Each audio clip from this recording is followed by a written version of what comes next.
আমাকে সিকরিগঞ্জ ইউনিয়নে আমরা যারা আছি, যারা গাড়ি শুভকাঙ্ক্ষী, কেউ আমরা তেল পাই না। এই তেল আমাকে গলাচিবের তেল কাশীপুরে পাচার করা হচ্ছে। আমাদের এই তেল কাশীপুর রবুলের নামে এই তেল 3 বিলের তেল দেওয়া হইতেছে রবুল রে, কাশীপুরের তেল। হ্যাঁ, এই ড্রাইভারে সে এই তেল পাঠাইতে আছে। হ্যাঁ, এই তেল কাশীপুর, এই তেল দেবে কাশীপুর, এই তেল দেবে কাশীপুর। আমরা স্থানীয় যারা আছি, আমরা কেউ জায়গায় তেল পাইতেছি মানুষ গাড়ি চালাইয়া জীবন জীবিকা করে, তেল দিতে পারে না। কোনো মোটর সাইকেল চালায় আর ফ্যামিলি চালাই তেল দিয়া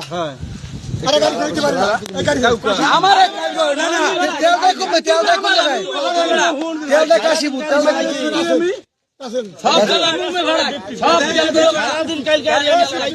সারাদিনে কোনো তেল পান নাই, কোনো একটা তেল পান নাই। ভাই আমরা তেল পান, ভাই ড্রাইভার যারা আছেন আমরা কি তেল পান? আমাকে তেল দেওয়া আছে কিনে দেয় কোনো? আমরা কোন তেল দেওয়া আছে কিনে দেয় কোনো? তেল পান আমরা কোনো তেল সব বাড়াবি। এই তেলে স্লিপ পেলাম, তেল কাশীপুর দেয়, তেল দেয় কাশীপুর। এই তেল স্থানীয় যারা ছিল সবাই জব্দ করতে আছে।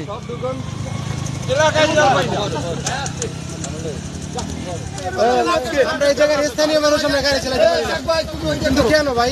আমরা তো টাকা দিয়ে তেল কিনি, আমরা তো মাগবো না। দৃষ্টি আকর্ষণ করতেছি, তারা যেন ভালো পদক্ষেপ নেয়, আমরা যেন প্রতি জায়গায় তৈল পাই।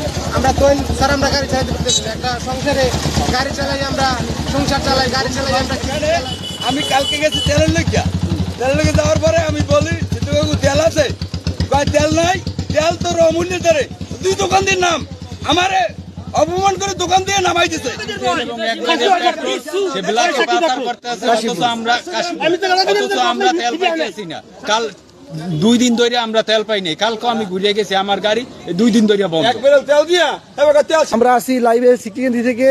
আমাদের এখানে সিকরিগঞ্জ ইউনিয়নবাসী, আমরা যারা গাড়ি চালাই, তারা আমরা কোনো সময় তেল পাইতেছি না। তেল দেয় একটা করিয়া, যদি আমাদের সংসার চালাইতে হিমশিম হয়, কারণ আমাদের এই গাড়ির উপরে ডিপেন্ড করে আমাদের সংসার।